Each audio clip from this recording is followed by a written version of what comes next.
Hello, I'm James Henry, and this is The Message. The Message. Well, good morning. I'm James Henry, the pastor of St. James. I'm bringing the message this morning, and of all people who should be bringing the patient's message, perhaps I am the least likely of those persons.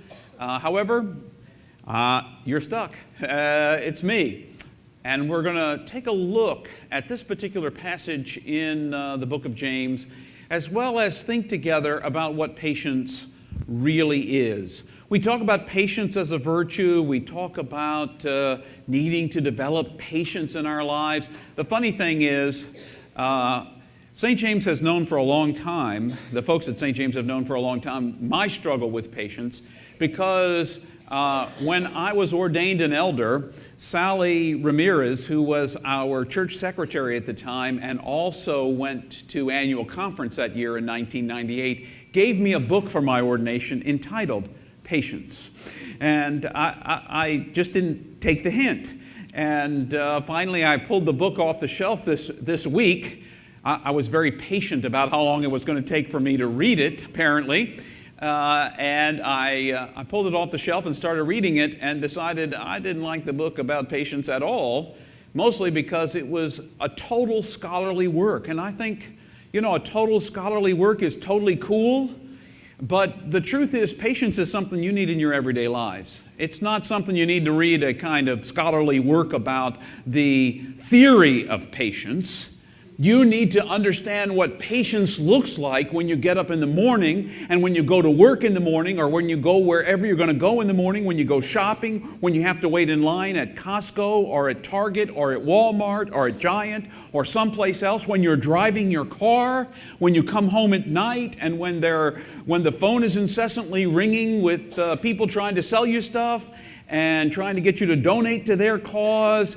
And somehow in the midst of all of that, we are meant to develop patience. If you remember, and if you haven't been a part of it, you can't because you didn't have it in your mind before, but we're on week 4 of our series about the fruits of the Spirit.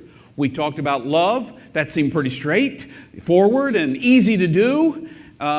Joy, that was pretty good, and even peace. Finding peace, not too bad, James. Why did it have to go from one P word, the easy one, or maybe not so easy, peace, to patience? I mean, come on.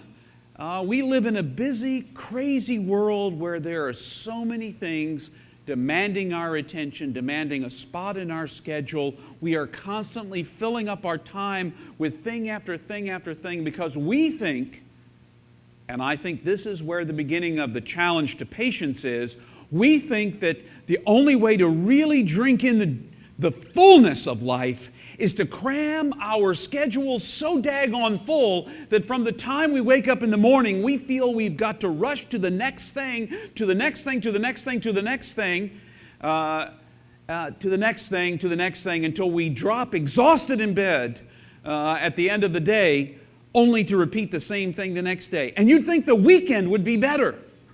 It's not. We've crammed so many things into our week that then we have to cram so many other things into our weekend that there is never a moment to slow down and simply be present in that moment. I'm convinced that the only way for us to get at patience is to learn to live in God's time, not in ours. And that is a whole lot, that's probably just as hard as it sounds. Because God's time is a whole different thing. God looks at time in a whole different flow than most of us look at time. Time is those ticking by moments that we have to fill, where we have to be somewhere, where we have to rush off from this thing to the next thing. This kind of impatience is what makes us go crazy when somebody cuts us off in traffic, when somebody drives as long as they possibly can, even further than they should, when it says merge, because they want to cut in as far forward as they possibly can. Josh and I were going to pick up something yesterday in the car, and Josh was driving. He's home from college. And he was driving, and so we were driving somewhere, and this this, BMW cuts, comes up behind us, cuts around in this side, and then cuts back in front of us. And Josh's word was, hey, there's somebody that's really important. Somebody, at least, who believes they're really, really important because they're more important than we are, and they can endanger our lives because they've got to get where they're going. Now, maybe somebody was dying in the back seat of their car, and they were trying to get to the hospital. If they were, they're going the wrong direction. I could have given them better directions. They were headed in the wrong direction altogether. But perhaps there was some emergency. If I don't get to the CVS immediately and get that drug for my spouse, they're going to die. Now, maybe that's it, and that could be it. That really could be. I don't think it probably was, because I see that kind of behavior all the time. And that kind of impatience is because we have so filled our lives that we don't know what it is to sit quietly. And we wonder why all of our creativity seems to ebb away. We wonder why we don't really feel like talking to members of our family or anyone else. It's because every moment is so filled that we don't get the understanding of downtime. They've done studies now that says we spend so much time looking at those little tiny screens and bigger screens. That's why all the creativity in our lives is gone. Because you need to be bored a little bit before your creative energy starts generating in the back of your mind. You need to sit still for a moment in order to truly experience that creative juice that flows through you. Now the question becomes, how are you going to do that? How are we going to learn patience, James? How are we going to learn patience? Well, it's a fruit of the Spirit. And what happens with fruit? Do you get up on the first day of spring and immediately there are apples on the tree, there are peaches on the tree, there are tomatoes already fully grown in your garden that you only plant today, and by this afternoon you can start harvesting those things? No, they're called fruits of the Spirit for a reason, because fruits grow and mature over time. You've got to begin somewhere. And the first place I suggest that you begin is with your schedule. Sit down with that thing and look at it. Really look at it. And ask yourself, do I really need, and this is one of our challenges in America too, I think, in the world, is that we think everything is needful. I need to do everything. As opposed to some things I want to do and some things I need to do. And so look at your schedule. Look at the way your day is aligned. Does it begin with some moments of quiet? Does it begin in a peaceful moment of meditation, of listening, of engaging with some reading? Does it begin there? Or does it begin with jump out of bed, run downstairs, fix some food, run back upstairs, jump in the shower, run out the front door, jump in my car, drive as fast as I can? Doesn't matter if I kill anybody, as long as I get to work on time. If that's the way your work is going, you probably have some space in there. Maybe you need to get up a little bit earlier. Begin the day with just a moment of peace. Build that into your schedule. Do you get a lunch break at work? I was talking to the guys at AT&T yesterday afternoon because we had to get Josh a new phone because his phone died. That's just the way life is. So we were at the AT&T store, and first Christian helped us, and then Toby helped us, and they were both very, very kind gentlemen. We were talking about things, and the manager was commenting on what a wonderful worker Toby was. Because Toby would often forget to even take lunch until 6 or 7 o'clock at night when it was time for him to go home. So he never took a break. And that's the kind of world we live in, where people admire you because you don't stop. Because that's supposedly something to strive for. That's the biggest pile of poop I've ever heard about in my life. That is not the way, God created the entire world, according to the biblical story, 6 days. And what did God, the God of the universe, do? The seventh day, God rested. When do you build in rest?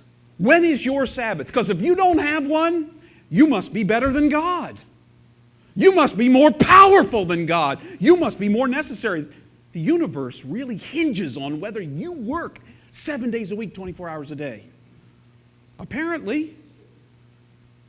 And apparently Toby's boss thought so yesterday afternoon, because Toby's amazing. Because he doesn't even think to stop to eat until after his workday is over. That is not something to admire. That's something to realize something is deadly wrong with your life. That you have to fill it up every moment with some activity, because you think that sucking the marrow out of life, carpe diem, seizing the moment, carpe diem is actually seize the day, that carpe diem is about filling every moment so that you never really stop and smell the roses.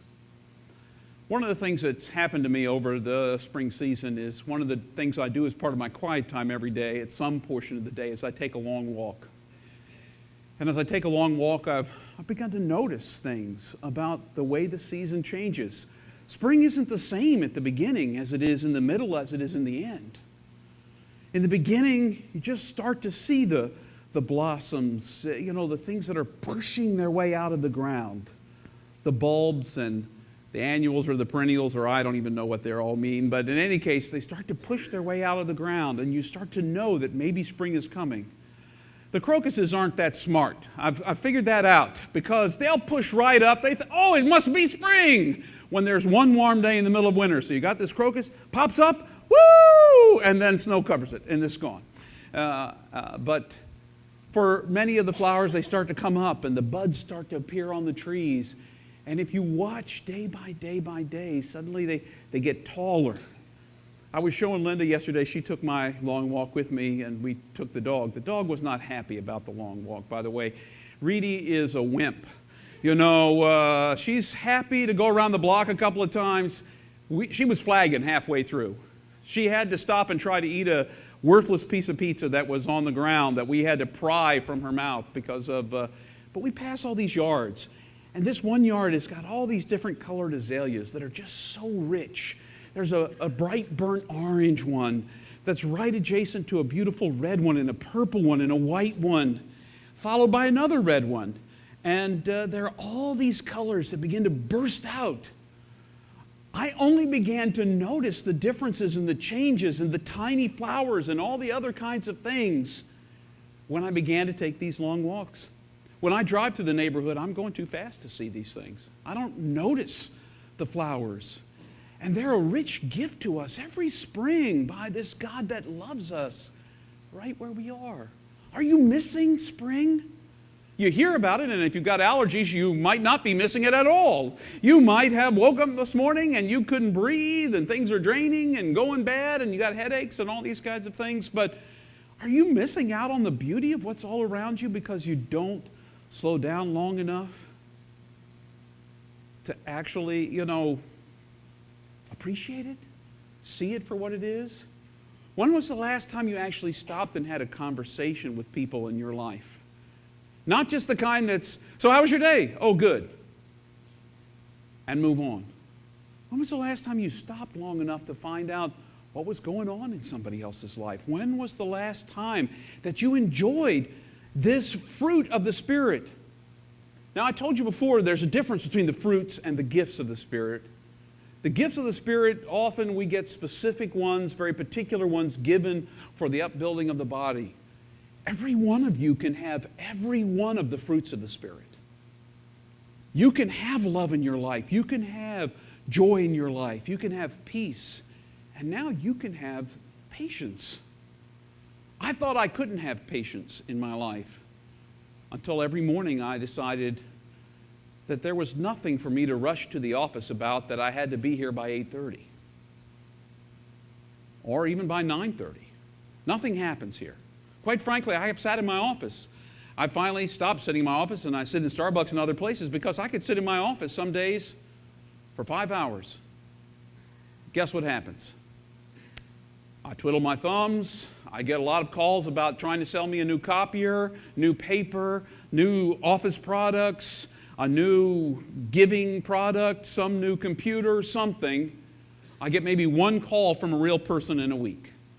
And by a real person, I mean somebody who actually wants to talk to me, not just sell me something.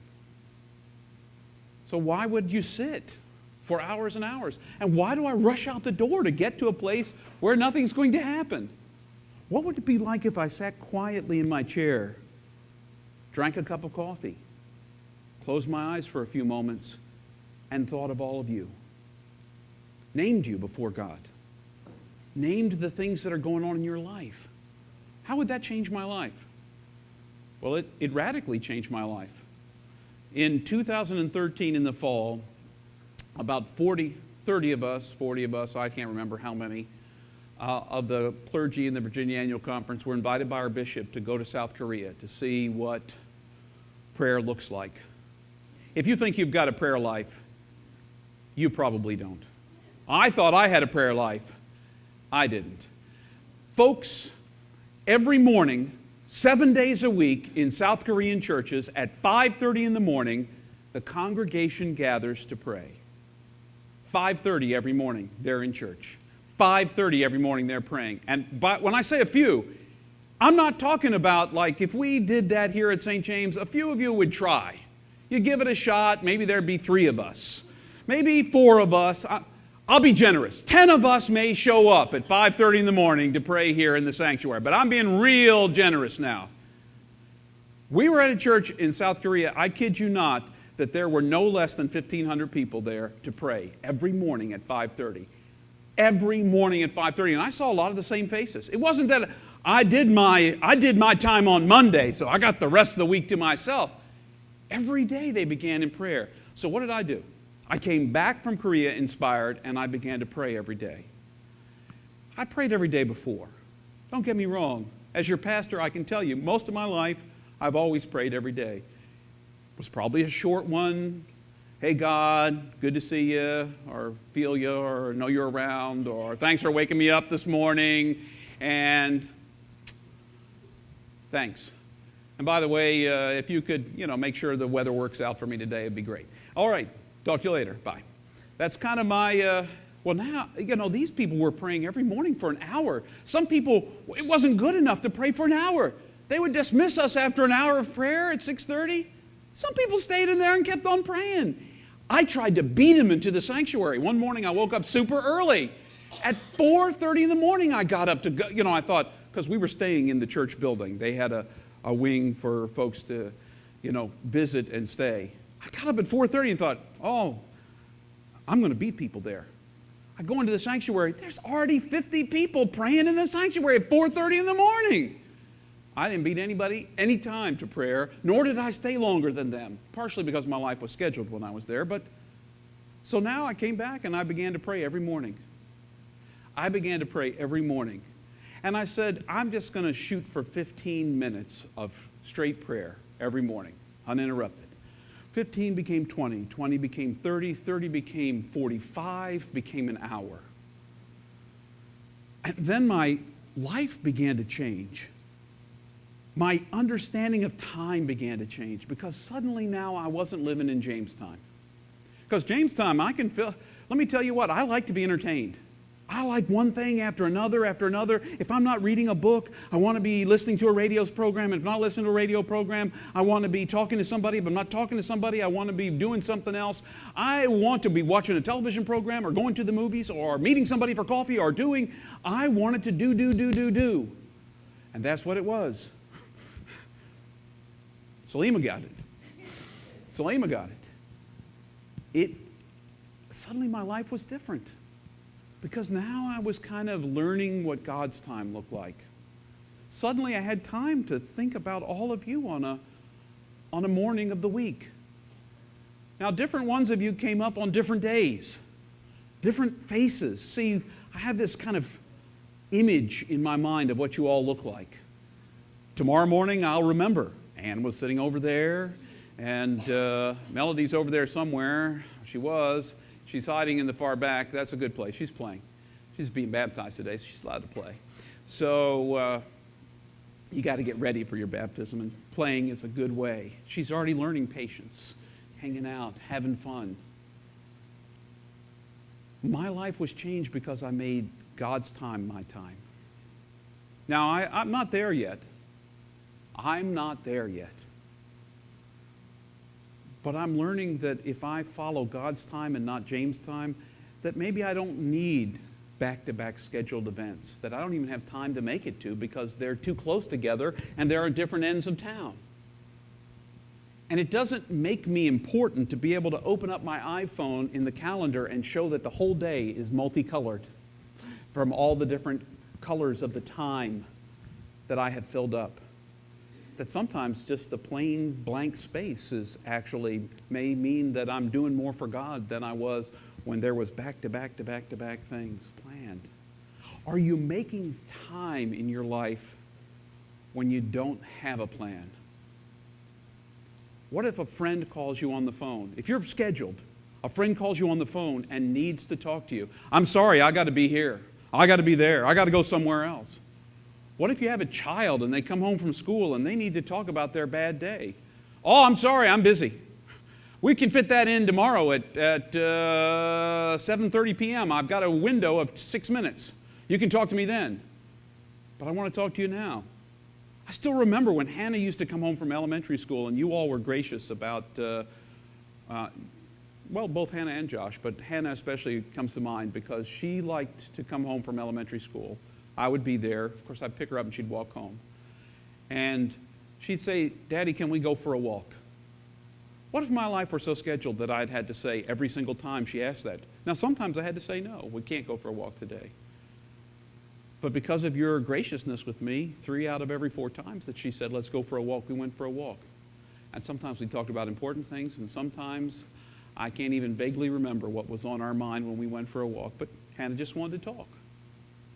And that's empty time that was filled with something wonderful because I didn't have something scheduled then. I've got an assignment for you this week.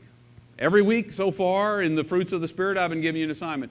This week, I want you to pull out your calendar, and I want you to look at it realistically. I want you to ask yourself, is everything on this calendar absolutely necessary? Is it something I can't not do? Yes, double negative.